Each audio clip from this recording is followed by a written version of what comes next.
สงครามทางอากาศในเวียดนาม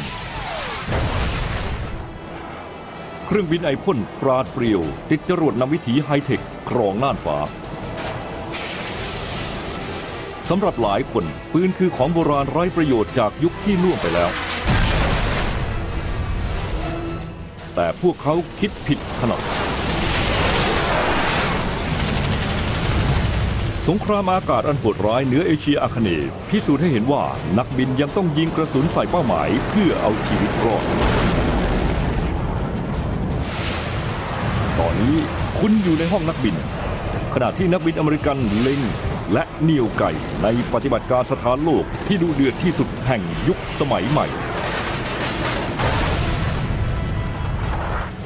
เชิญสัมผัสประสบการณ์รบวิเคราะห์กลยุทธ์พบกับพลังปืนในเวียดนามในปฏิบัติการสถานโลก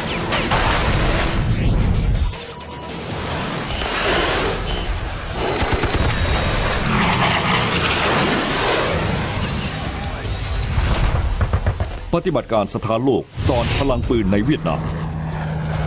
20 มิถุนายนปี 1965 รุ่งอรุณแห่งสงครามเวหาในเวียดนาม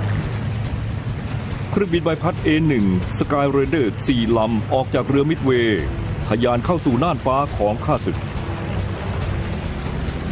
พวกเขากำลังบินไปสนับสนุนปฏิบัติการช่วยชีวิตมีนักบินของกองทัพอากาศคนหนึ่งถูกยิงตกทางตะวันตกเฉียงเหนือของเวียดนามเหนือพวกเขาต้องการให้ช่วยเขาออกมา Sky Raider ที่อุ้ยอ้ายไม่ได้มีไว้เพื่อต่อสู้ภารกิจของพวกเขาคือใช้ปืนใหญ่ขนาด 20 มิลลิเมตรอันทรงพลังของตนยิงกวาดกองกำลังภาคพื้นของข้าศึกแต่พวกเขาแทบไม่รู้เลยว่าตัวเองกำลังอยู่ณจุดนัดพบแห่งประวัติศาสตร์การสังหารกันด้วยปืนกลางอากาศครั้งแรกในสงครามเวียดนามเรือเอกคลินตันจอห์นสันขับหมายเลข 3 เป็นลำหน้าวิทยุของเขาเสียจึงไม่สามารถติดต่อกับหัวหน้าฝูงเอ็ดเกรทเฮาส์ได้ห่างจากเป้าหมายแห่งภารกิจหลายไมล์เครื่องบินนำเสียหลักโดยไม่คาดคิดและดิ่งลงไปจอห์นสันเอียงปีกและตามไปเขาพลาดสิ่งสำคัญบางอย่างผมสังเกตว่าเราเริ่มดิ่งลงทุกทีเรากำลังบินกลับทางผมคิดว่าเรายังไม่อยู่ใกล้นักบินเลยผมสงสัยว่ามันเกิดอะไรขึ้นจอห์นสันกวาดสายตาดูผืนป่าตรวจอันตรายตามสัญชาตญาณ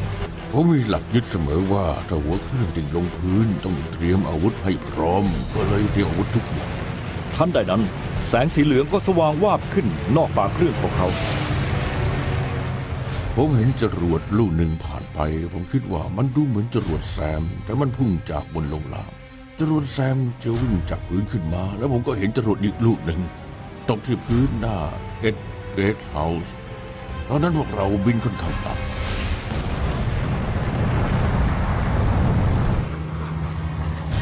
มิก 17 ของเวียดนามเหนือ2 ลำบินจิกลงไล่สกายไรเดอร์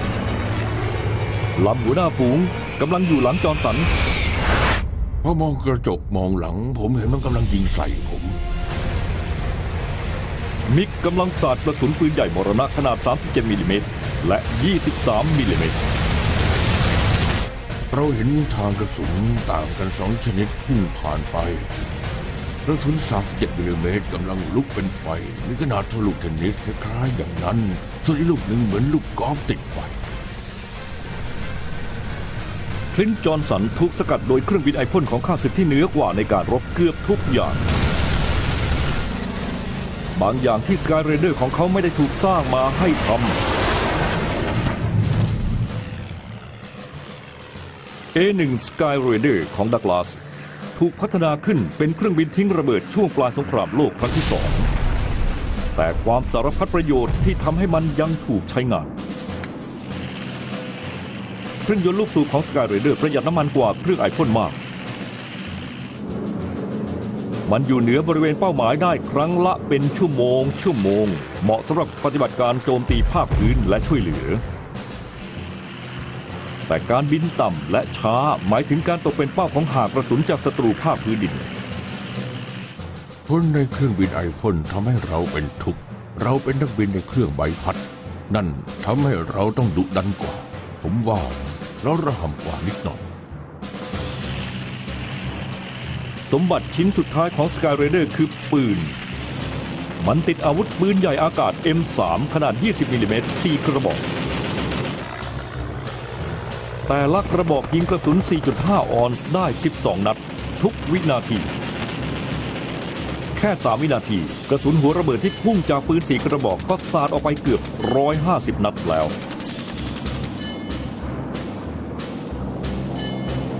แต่ปืนของ Sky Raider เหมาะสำหรับการโจมตีภาคพื้นพวกมันไม่ได้ติดตั้งศูนย์คำนวณมุมยิงดักหน้า Sky Raider ไม่ได้ถูกออกแบบมาเพื่อการพันตูกลางอากาศหรือให้สู้เดี่ยวๆกับเครื่องบินรบชั้นดีของโซเวียตอย่าง MiG-17 MiG-17 ของฝ่ายตรงข้ามมีมากปราดเปรียวชวัดเฉวียนว่องไวมีปืนต่างกัน2ขนาด MiG-17 เป็นเครื่องบินขับไล่ที่นั่งเดียวถูกพัฒนาขึ้นในทศวรรษที่ 1950 หลัง Sky Raider เกือบทศวรรษ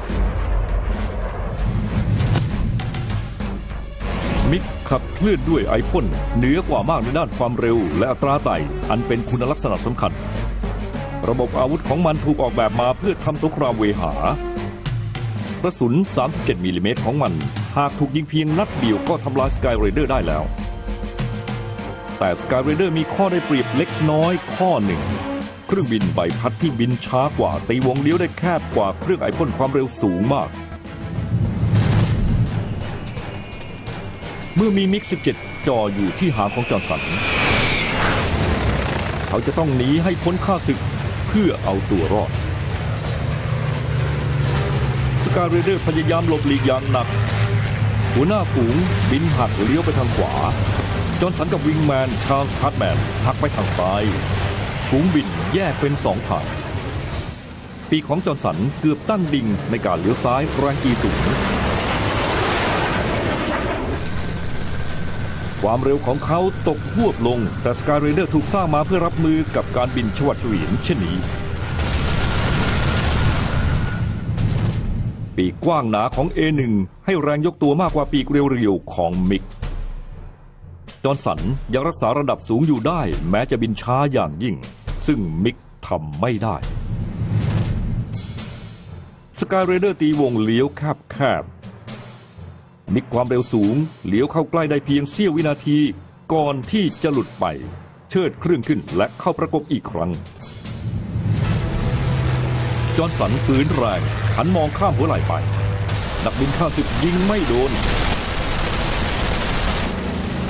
เขาจะเข้ามาอยู่ในวงเลี้ยวของเรากดหัวเครื่องลงและยิงแต่ก็จับเป้าไม่ได้เราเห็นทางกระสุนผ่านลงไป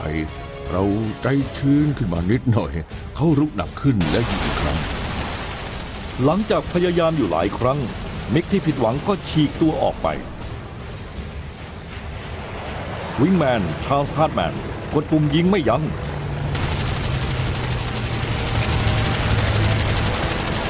แต่เครื่องเจ็ตของศัตรูเบี่ยงหลบได้อย่างง่ายดาย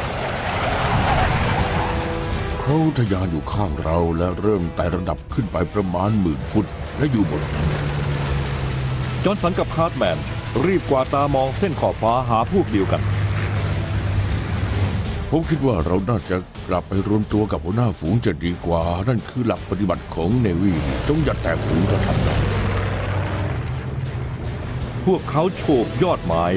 และบินวนรอบเนินเขาเล็กๆจอห์นสันพบจ่าฝูงแล้วพวกเขากำลังแย่จอห์นสันกับฮาร์ทแมนอยู่ตรงนี้มิก 17 อยู่ตรงนี้เข้าตำแหน่งเพื่อโจมตี Sky Raider อีกลำหนึ่งเครื่องเจ็ตของข้าศึกเปิดฉากยิงจอห์นสันต้องรีบลงมือเพื่อช่วยเพื่อนอีกลำหนึ่งทั้งที่ไม่มีจรวดอากาศสู่อากาศเขาทะยานออกไปพร้อมอาวุธเพียงอย่างเดียวที่มีปืนใหญ่อากาศนั่นเองเราอยู่ทำ90 องศาของเขาผมยิงแค่ชุดสั้นๆผมรู้ว่าคงยิงไม่โดนแต่ก็ล่อความสนใจเขาได้ แต่ตอนนี้มิกหักเลี้ยวอย่างแรงมาทางขวาแล้วเขาเลี้ยวมาทางเราตรงมาเลยจอห์นสันช่วยฝูงบินของตนแล้วแต่เขาทำให้ตัวเองกับวิงแมนตกอยู่ในอันตรายถึงชีวิตมิกของคอมมิวนิสต์พุ่งเข้ามาสังหารด้วยความเร็ว450 ไมล์ต่อชั่วโมงนิ้วของจอห์นสันคาอยู่ที่ไกปืนไม่เคยมีการสังหารด้วยปืนกลางอากาศมาก่อนในสงครามเวียดนามสำหรับอเมริกันสร้างประวัติศาสตร์ซะไม่งั้นก็ตาย20 มิถุนายน ปี 1956 นักบิน A1 Sky Raider คลินต์จอห์นสันกับชาร์ลส์ฮัตแมนเผชิญหน้ากับมิก 17 ที่หายใจเป็นกระสุนตัวต่อตัวมิกอยู่ในตำแหน่งที่เหมาะแก่การโจมตี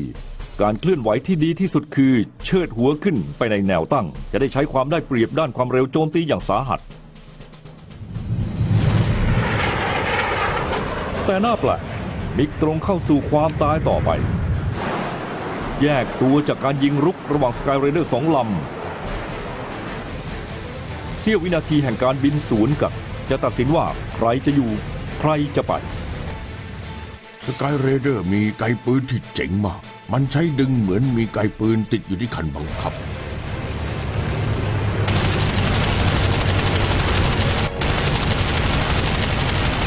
กระสุนหัวระเบิดทะลวงมิกเข้าแล้ว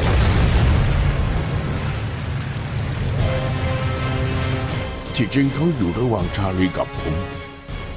ชาลีอยู่ค่อนข้างใกล้ผมด้วย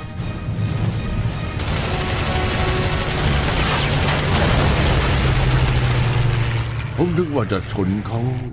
กลางอากาศซะแล้วมันใกล้มากผมรู้สึกถึงแรงวืดเลยผมรู้สึกว่านักบินอาจตายก่อนเครื่องตกถึงพื้นเพราะไม่เห็นดีดตัวออกมาเลยสกายเรเดอร์ได้ทำในสิ่งที่เป็นไปไม่ได้เครื่องบินขับด้วยเครื่องลูกสูบล้าสมัย2 ลำเป็นม้าใช้เก็บเครื่องบินไอพ่นของข้าศึกได้ด้วยปืนฝ่ายอเมริกันมองลงไปที่ซากเครื่องบินที่ไหม้ไฟในป่าจากนั้นผมวิทยุกลับไปเรดเฮาส์บอกว่านาย2 คนยังขืนอยู่ด้านอีกเหรอแล้วเขาก็บินออกไปหน้าน้ำเกือบจะทันทีเราพูดว่าใช่เรายังอยู่เขาบอกว่านายมีศัตรู10 ลำกำลังตรงมาหานะจอห์นสันกับฮาร์ดแมนตรงกลับไปหาเรือบรรทุกเครื่องบินพวกเขาจะร่วมรับชื่อเสียงสำหรับชัยชนะครั้งประวัติศาสตร์ในยุคที่จรวดนำวิถีอากาศสู่อากาศที่ไสไกลน่าจะครองความเหนือชั้นแต่นักบินสกายเรเดอร์กลับพิสูจน์ให้เห็นว่าอาวุธปืนอันต่ำต้อยก็ยังสร้างวิกฤตแตกต่างในการต่อสู้ได้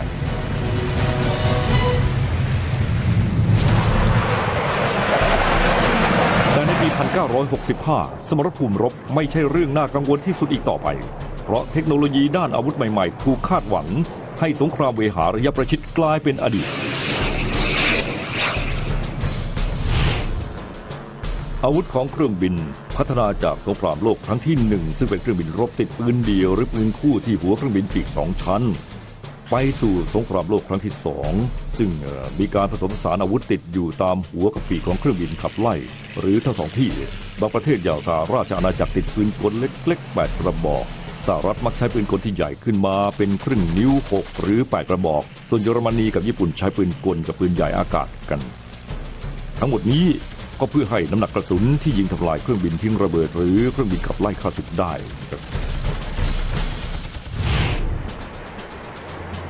ขณะที่เครื่องบินถูกทำให้ทันสมัยขึ้นและแกร่งยิ่งขึ้นเห็นได้ชัดว่าปืนกลขนาดครึ่งนิ้วขาดพลังในการหยุดยั้งอย่างสำคัญจึงเริ่มมีการเปลี่ยนไปเป็นปืนกลอากาศยานที่ใหญ่ขึ้นลำกล้องใหญ่กว่า15 มิลลิเมตรซึ่งจัดว่าเป็นปืนใหญ่อากาศ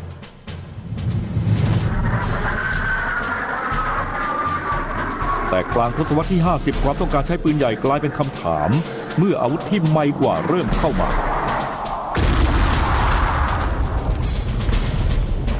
เทคโนโลยีก้าวหน้าเร็วมากครับเครื่องบินขับไล่มากมายติดจรวดนำวิถีและเรดาร์กันแล้วเป็นเหตุให้นักออกแบบบางคนบอกให้ปลดปืนออกจากเครื่องบินเพราะมันหนักรวมถึงข้อเท็จจริงที่ว่าจรวดนำวิถีแบบใหม่ก็ใช้งานได้ดี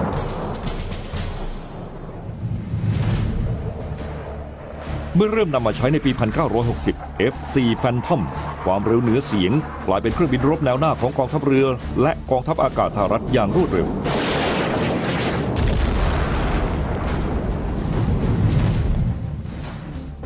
มันติดอาวุธเชิงรุกที่ร้ายกาจ2แบบคือจรวดนำวิถีระยะไกลด้วยเรดาร์ AIM-7 Sparrow และจรวดนำวิถี Sidewinder แสวงความร้อนพิสัยใกล้ AIM-9 แต่ไม่มีปืนแต่เมื่อสงครามบนน่านฟ้าเวียดนามเหนือเริ่มดูเดือดขึ้น F4 ถูกดึงเข้าสู่การรบอย่างรวดเร็วโดยมีเครื่องบินอย่าง MiG-17 ที่มีความก้าวหน้าทางเทคโนโลยีน้อยกว่าจรวดนำวิถีพวกนี้ไว้ใจไม่ได้ในระยะประชิดของการสู้รบ F4 Phantom ต้องใช้ปืนคุณรู้ไหมในแง่ของสงครามกลางอากาศก็เหมือนกับสงครามภาคพื้นนั่นแหละครับมันจะดีถ้าว่ามีปืนเล็กยาวปืนพกหรือมีดมี AIM-7 Sparrow AIM-9 Sidewinder แล้วก็น่าจะมีปืนสักกระบอกไว้ใช้ในยามจำเป็นด้วย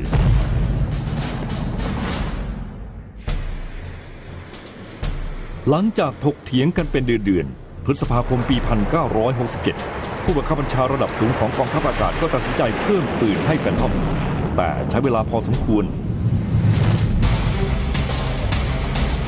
22 พฤษภาคมปี 1967 นาวาอากาศโทโรเบิร์ต ไททัสนำฝูงบิน F4 Phantom ออกปฏิบัติภารกิจคุ้มกันเหนือน่านฟ้าเวียดนาม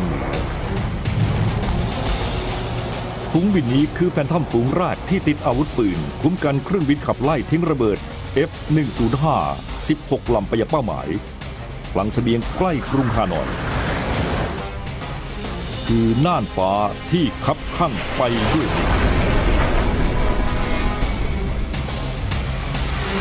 ฝูงบินของไททัสบินสูงและอยู่ทางขวาของทัพผมมองลงไปเห็นพวกเขาได้ผมอยู่ห่างพอที่จะไม่เบนความสนใจไปที่พวกเขาเลยก็ได้ผมอยู่ตรงที่กวาดสายตามองฟ้าได้ผู้นั่งหลังของนาวาอากาศเอกนักบินผู้ช่วยนักบินผู้ควบคุมเรดาร์และวิทยุคือเรืออากาศโทไมลานไซเมอร์เราอยู่หน้าจอเรดาร์กำลังพยายามจับสัญญาณทุกอย่างที่อยู่เบื้องหน้าบูบินโจมตีเราไม่ได้รับการเตือนเลยว่ามีอะไรอยู่ข้างนอกทุกอย่างดูเหมือนปกติดีแต่ภัยมรณะกำลังทะยานเข้ามาหลังแฟนทอมด้วยความเร็วกว่า600ไมล์ต่อชั่วโมงมิก21 2 ลำปราดเข้าโจมตีไททัสอยู่ตรงนี้ 1,000 ฟุตเหนือเครื่องบินทิ้งระเบิด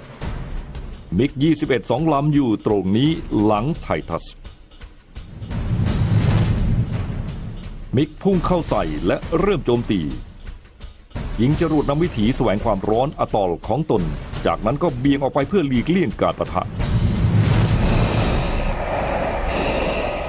ผมหันหลังไปมองแล้วมิก2 ลำก็ยิงจรวดมาผมร้องทันทีว่าหยุดแล้วหักไปทางซ้ายอย่างแรงจรวดของข้าศึกพลาดและพุ่งผ่านไปมิกกระแทกคันเร่งและไต่ระดับขึ้นไททัสเบี่ยงไปทางขวาและเปิดสันดาปท้ายเต็มกำลังในตอนนั้นผมรู้สึกเลือดพล่านผมตามพวกเขาไปตอนนี้พวกเขาตกเป็นเป้าแล้วเกมพลิกแล้วมิกรักษาเพดานบินไว้เครื่องยนต์แฝดของแฟนทอมคำรามกระหึ่มการไล่ล่าเริ่มขึ้นแล้ว22 พฤษภาคมปี 1967 นักบิน F4 นาวาอากาศโทโรเบิร์ต ไททัสและเรืออากาศโทไมลานไซเมอร์ไล่จ่อตามหลังมิก21 คู่หนึ่งเครื่องบินกำลังไต่เพดานบินในอัตราที่เหลือเชื่อขนาดตึก80 ชั้นทุกวินาที เครื่องยนต์แฝดของไททัสให้แรงขับมากกว่าเครื่องไอพ่นของข้าศึก2 เท่าเขาจี้ตามเข้าใกล้อย่างรวดเร็วแม้ F4 ของเขาจะติดตั้งปืนสิ่งที่ไททัสใช้เป็นอันดับแรกคือจรวดนำวิถีพิสัยไกล ผมเพ่งนับระยะเข้าใกล้มิกลำนี้ให้เข้าสู่ตำแหน่งที่จะยิงจรวด ตำแหน่งที่นั่งหลังของ F4 ไซเมอร์พร่ำเคร่งกับการควบคุมเรดาร์พยายามล็อกเป้าเพื่อยิงจรวดสเปโร่ตรงที่ด้านหน้าไททัสรอฟังเสียงบอกการตรวจจับเพื่อยิงไซไวเดอร์ บอสคำรามก่อนจะยิงจรวด AIM-9 เขาคำรามดังมากๆแล้วก็ยิงจรวด ขณะที่ไซไวเดอร์พุ่งออกจากแท่นมิกทะยานเข้าไปในเมฆ จรวดตามไปถูกทางและพลุพุ่งเข้าไปในรูท่อท้ายเข้าตัวมิกเลย มันไปโดนท่อที่ท้ายเครื่องแล้วผมไม่เห็นการระเบิด แต่ขณะที่เราบินผ่านเมฆบางๆก็มีเศษซากและควันคละคลุ้งไปหมด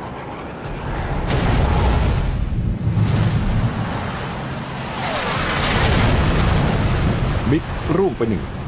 ไปหาอีกหนึ่งไททัสบังคับหางเสือขวาเพื่อให้มิกอยู่ในศูนย์เล็งของตนเขาสั่งไซเมอร์ให้ทำบอไซซึ่งหมายถึงล็อกเรดาร์ให้ตรงกับแนวยิงไททัสยิงจรวดสไปโร่ออกไปนักบินมิกตอบโต้อย่างชาญฉลาด เมื่อเขาเห็นเราจี้เข้ามาเขาหักเลี้ยวไปทางซ้ายทันทีและรีบลงต่ำ และนั่นคือตอนที่การพันตูเริ่มขึ้นจริง ไททัสพลิกไปทางซ้ายและดิ่งจี้ลงไปแรงจีผลักนักบินแฟนทอมจนหลังติดเบาะ F4 ทะยานไปตามแรงขับนักบินมิกเวียงตัวไปทั่วน่านฟ้าเพื่อเขย่าเงามรณะของตน ๆ มันเป็นการสู้กับแรงจีที่สูงมากในการบินฉวัดเฉวียนซ้ายขวาบนล่างอาจจะสัก 550-600 ไมล์ต่อชั่วโมงมันคือการแสดงท้านรก ยิ่งมิกบินต่ำลงมันก็ยิ่งกลมกลืนไปกับเงาประปรายที่สะท้อนขึ้นมาจากพื้นจรวดของไททัสล็อกเป้าไม่ได้นักบินมีฝีมือขับเครื่องบินขับไล่ชั้นดีจากโซเวียตไม่ใช่เป้าที่ง่ายเลยมิก 21 ที่โซเวียตสร้างคือเครื่องบินขับไล่ที่นั่งเดียวบินได้เร็วถึง2 มัคคู่ปรับที่เหมาะสมกับแฟนทอมมิก 21 เบากว่าและปราดเปรียวกว่าแต่บินแซงแฟนทอมที่เครื่องแรงกว่าไม่ได้การโฉบฉวัดอย่างรุนแรงของมิกหลบหลีกจรวดของไททัสได้ทุกลูกแต่ F4 ลำนี้มีปืนด้วย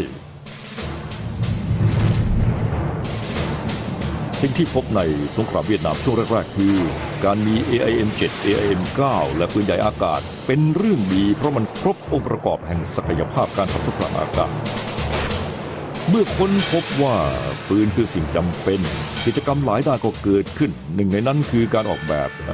กระเป๋าปืนอย่าง SUU-16 ติดไว้แนวกลางลำเหมือนถังเชื้อเพลิงกลางกระบอกปืน SUU-16 คือลำกล้องปืนชนิด M61A1 ขนาด 20 มิลลิเมตร 6 ลำกล้องซึ่งทำงานเหมือนปืนกลแกตเตอร์ลิงนี้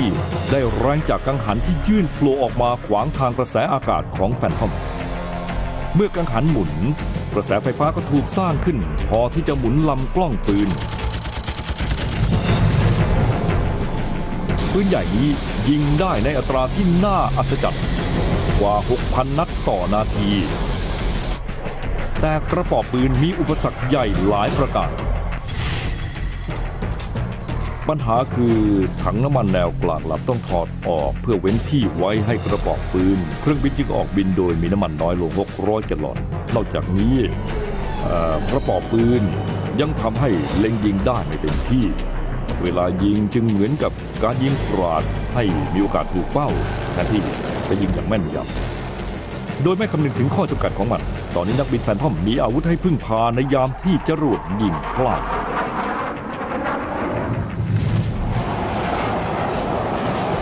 ขณะนี้บ๊อบไททัสเปิดสวิตช์ที่คันบังคับเพื่อจะใช้งานปืนใหญ่ M61A1 ของตนที่ท้องของ F4 กังหันหมุนตามทางลมปืนของไททัสขึ้นลำพร้อมแล้วศูนย์ปืนของเขาใช้ไม่ได้เขาต้องใช้สัญชาตญาณนักล่าเพื่อยิงมิกให้ร่วงทุกครั้งที่ผมพยายามเล็งเขาจะหักหลบทำให้ผมเล็งไม่ถูกยิ่งไททัสกับไซเมอร์เข้าใกล้พื้นมากขึ้นอันตรายอาจจะเกิดขึ้นได้ฉับพลันยิ่งขึ้นสะเก็ดระเบิดอยู่รอบเราหรือว่อนอยู่ทุกทีมีสะเก็ดสีเทาสีดำกระจัดกระจายไปทั่วจรวดจากพื้นสู่อากาศ2 ลูกพุ่งเข้ามาหา F4 ผมมองออกไปนอกฝาครอบจรวดใหญ่เท่าเสาโทรเลขกำลังพุ่งมาผมก้มหัวตามสัญชาตญาณ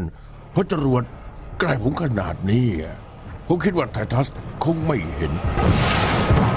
ผมจดจ่อและกังวลกับมิกมากไปงานของผมคือเก็บมิกนักบินมิกกำลังหมดทางเลือก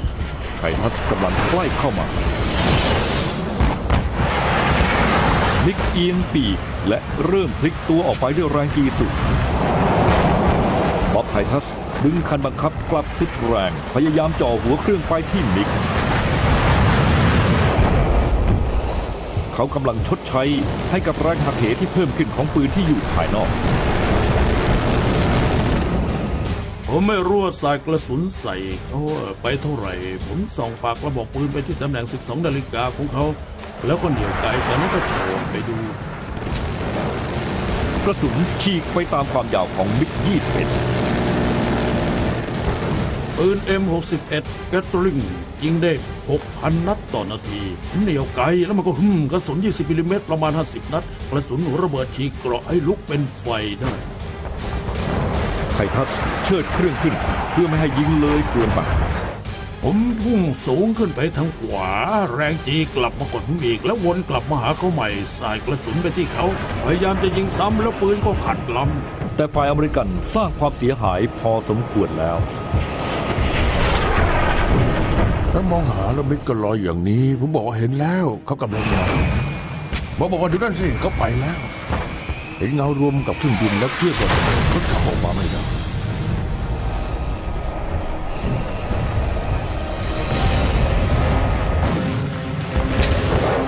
โรเบิร์ตไททัสกับไมลานแซมเมอร์เพิ่งเก็บมิกไป2 ลำในการต่อสู้ทางอากาศครั้งเดียว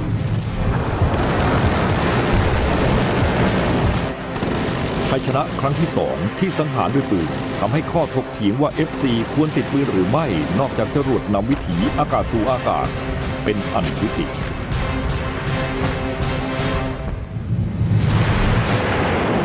ไม่กี่เดือนต่อมา F4 แฟนทอมทุกลำที่เข้าประจำการในเวียดนามได้รับการติดตั้งปืนที่ปรับปรุงใหม่หมดกระบอกปืน SUU-23 ถูกพัฒนาขึ้นจากรุ่น SUU-16ระหว่างซ้อมรบเพื่อลองใช้ SUU-16 นักบินพบว่าในความเร็วต่ำใบกังหันอากาศที่ให้พลังกับปืนใหญ่ไม่อาจให้พลังงานพอที่จะหมุนลำกล้อง SUU-23 รุ่นใหม่มีปืนใหญ่แสดงให้เห็นว่าน่าเชื่อถือได้มากกว่าและมีศูนย์เล็งเครื่องคำนวณมุมยิงดักหน้าการมีปืนที่เชื่อถือได้หมายความว่านักบินแฟนทอมจะเข้าต่อสู้กับข้าศึกอย่างดุดันยิ่งขึ้นเรืออากาศเอกดีซิมมอนส์คือหนึ่งในนักบินดังกล่าววันที่ 6 พฤศจิกายน ปี 1967 เขาจะพิสูจน์ว่านักบิน F4 ที่กล้าแกร่งเมื่อมีปืนด้วยก็เป็นส่วนประกอบมรณะ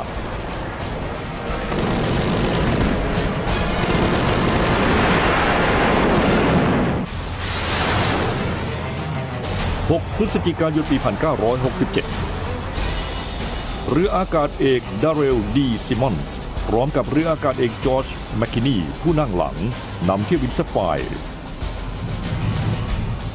มันคือ1 ใน 2ของเครื่องบิน F4 2 ฝูงที่คุ้มกันเครื่องบินขับไล่ทิ้งระเบิด F105 ไปยังเป้าหมายในเวียดนามเหนือซิมมอนส์บินอยู่เหนือเครื่องบินทิ้งระเบิดมองกวาดท้องฟ้าระวังภัยจากข้าศึก วิทยุของเขาดังขึ้นด้วยเสียงเตือนจากเรดาร์ควบคุม เม็กซิเกน2 ลำอยู่ทางใต้ของคุณประมาณ 30 ไมล์ส่วนมิก21อยู่ที่ประมาณ 250 ที่ 30 รับทราบ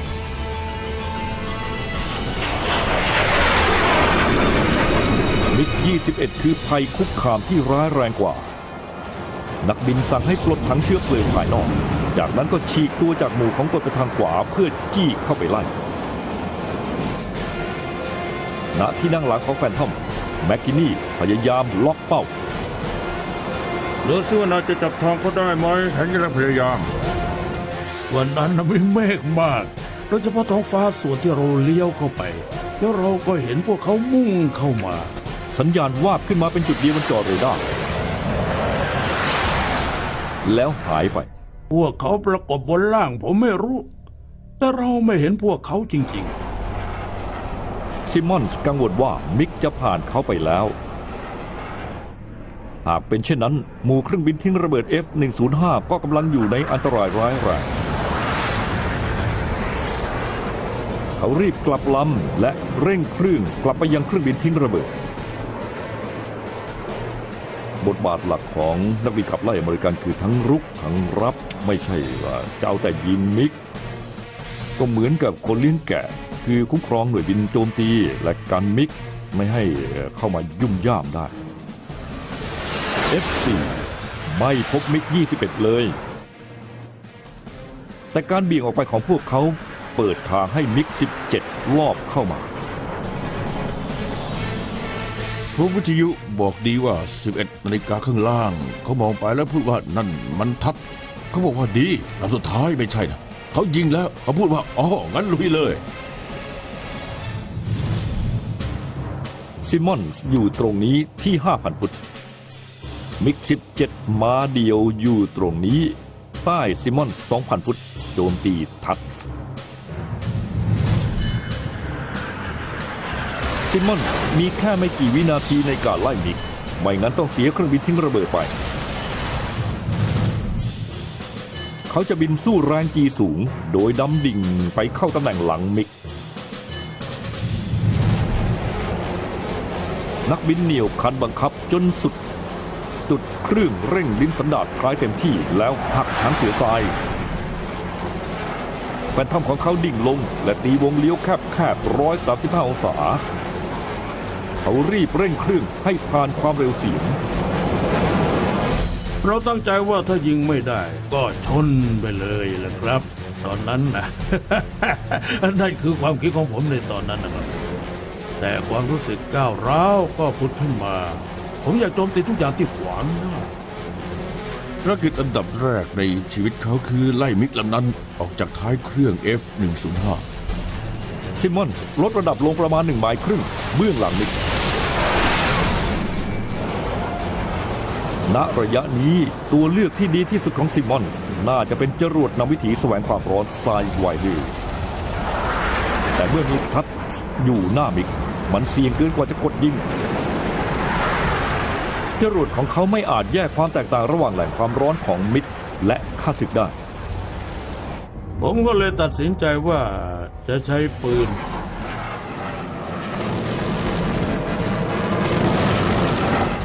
ยิงนอกระยะนิดๆหน่อยๆให้มีทางกระสุนก็จะได้หลบออกไป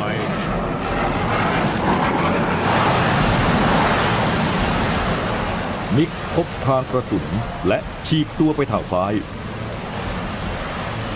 ผมรู้สึกว่ามิกชะงักไปนิดนึงแล้วก็หักหลบหมุนไปทางขวาเลยครับณจุดนี้ซิมมอนส์มี2 ทางเลือก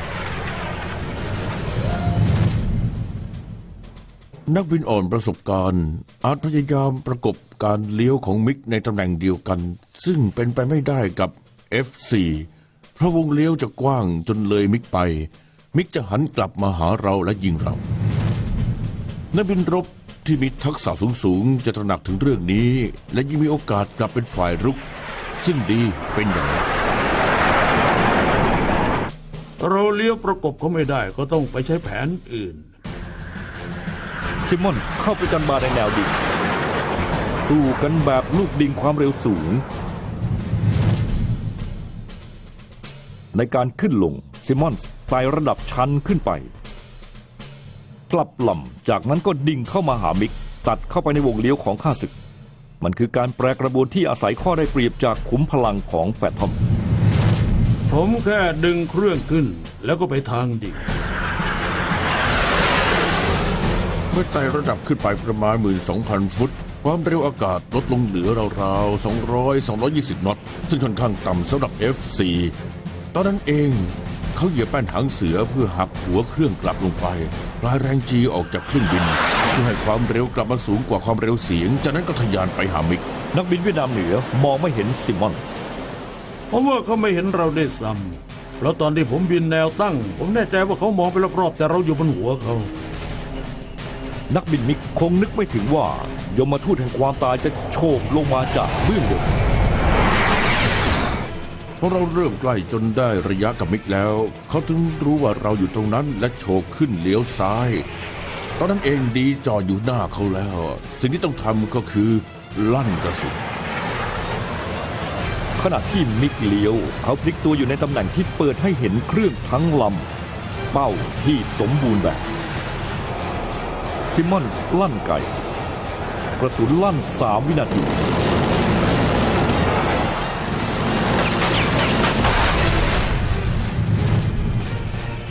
กระสุนหัวระเบิดสูงเกือบ60 ปอนด์ฉีกทำลายครึ่งท้ายของมิก 17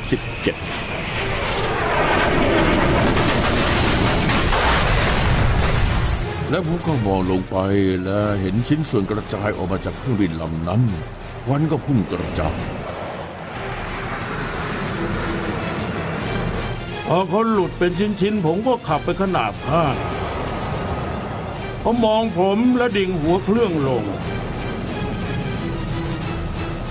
จากนั้นก็ดีดตัวก่อนจะชนต้นไม้ร่มชูชีพเขากางออกและหายไปในดงไม้ซิมมอนส์กับแมคคินนีสังหารมิกลำแรกได้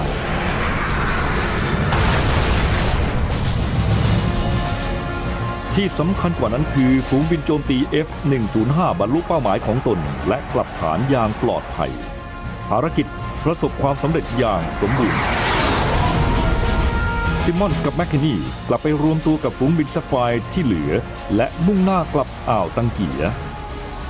แต่บินออกมาได้เพียงไม่กี่วินาทีแมคคินนีที่นั่งอยู่ข้างหลังก็เห็นแสงสีเงินวาบหนึ่งผมมองไปรอบๆมองลงไปและแทบไม่เชื่อสายตามีมิก17อีกลำหนึ่งอยู่ข้างล่างเหนือยอดไม้มุ่งหน้ากลับไปทางตะวันตก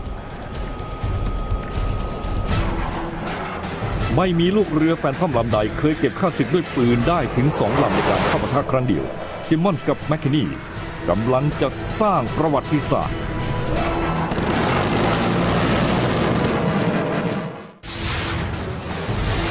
6 พฤศจิกายนปี 1967 ดาเรล ซิมมอนส์กับจอร์จ แมคคินนีเห็นมิก 17 ลำหนึ่งเครื่องไอพ่นของศัตรูกำลังโฉบอยู่เหนือผืนป่ากลมกลืนกับเงาสะท้อนของพื้นดินการยิงจรวดแสวงความร้อนคงเปล่าประโยชน์หน้าแต่ซิมมอนส์ติดอาวุธปืนด้วยซิมมอนส์อยู่ตรงนี้ที่ 3,000 ฟุตมิก 17 อยู่ตรงนี้เป็นอีกครั้งที่ซิมมอนส์จะใช้ความเร็วในการดำเพื่อปิดระยะเข้าหาเราจุดสันดาปท้ายปลดภาระออกอย่างที่ผมบอกผมอยากบินไปจอดที่เขาเลยทีเดียวนะครับซิมมอนส์พลิกตัวเลี้ยวขวาอย่างแรงเขากดปีกของตนลดระดับลงเกือบ200 ฟุตและอยู่หลังเครื่องบินของศัตรูเพียง1 ไมล์ที่ความเร็วเกือบเท่าศูนย์แฟนทอมของเขาร่นระยะห่างขนาดนั้นทันภายในเสี้ยววินาทีมิกโฉบเหนือพื้นพุ่งไปยังเนินเขาเตี้ยๆที่อยู่ไกลออกไปผมคิดว่ากลเม็ดของมิกคือฉันเลี้ยวได้เร็วกว่า F4 งั้นฉันจะบินไปที่เนินเล็กๆนี้พอถึงนาทีสุดท้ายฉันจะเลี้ยวให้เขาชนเนินเขาไปเลยซิมมอนส์ไล่กวดด้วยความเร็ว200 ไมล์ต่อชั่วโมงเขาอยู่เรียบพื้นและใกล้เกินกว่าจะใช้จรวดยิงเป็นอีกค คราวที่เขาจะต้องอาศัยปืนเพื่อสังหาร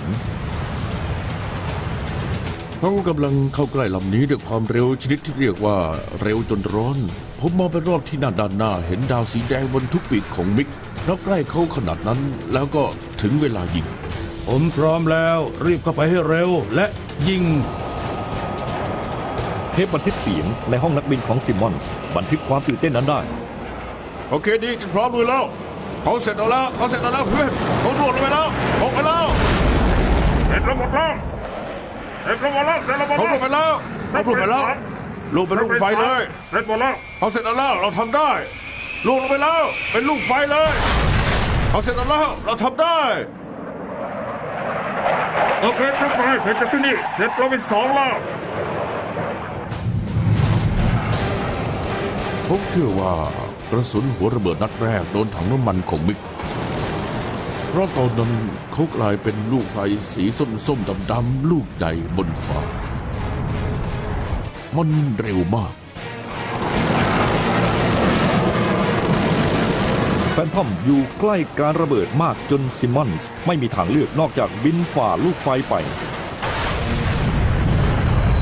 ควันถูกดูดเข้าไปในท่อสำหรับอากาศเข้าแฟนทอมสะดุด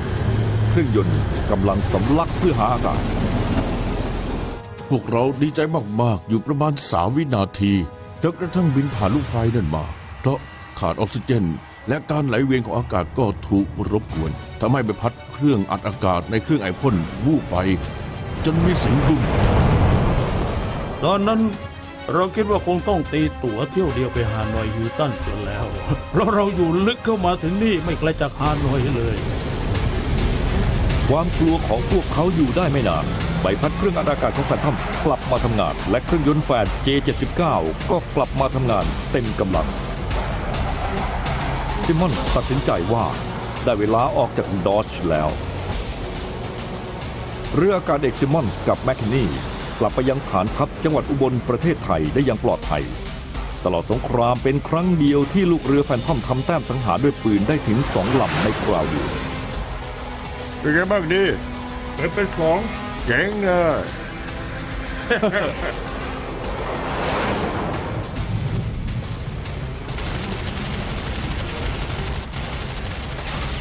ตลอดระยะเวลาของสงครามเวียดนามมิกกว่า 24 ลำต้องพบจุดจบอันเป็นผลจากการยิงปืนใหญ่อากาศ 20 มิลลิเมตร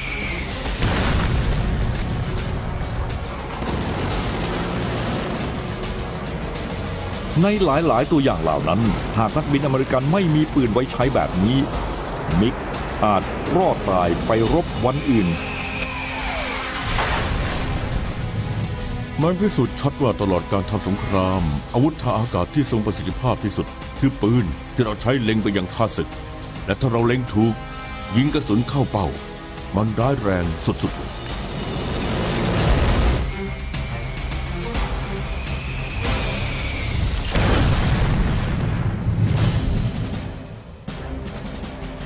การปรับปรุงระบบนำวิถีให้ไว้ใจได้ทำให้จรวดเป็นอาวุธพื้นฐานของเครื่องบินรบสมัยใหม่ชั้นยอดอย่าง F-15 Eagle และ F-22 Raptor แต่บทเรียนจากเวียดนามยังไม่หายไปไหนแม้แต่เครื่องบินรบที่ก้าวล้ำเหล่านี้ก็ยังติดตั้งปืนใหญ่อากาศไว้กับมันในกรณีส่วนใหญ่ปืนใหญ่ยังถูกรักษาไว้เพราะในการต่อสู้ระยะประชิดนั้นไม่มีอาวุธไหนเหมือนปืนเพราะเรายิงมันได้เมื่ออยู่ใกล้มากๆเรายิงได้ในพริบตาและไม่อาจหลอกด้วยสงครามอิเล็กทรอนิกส์หรือกลยุทธ์ใดๆกระสุนก็ยังโดนเป้าอยู่ดี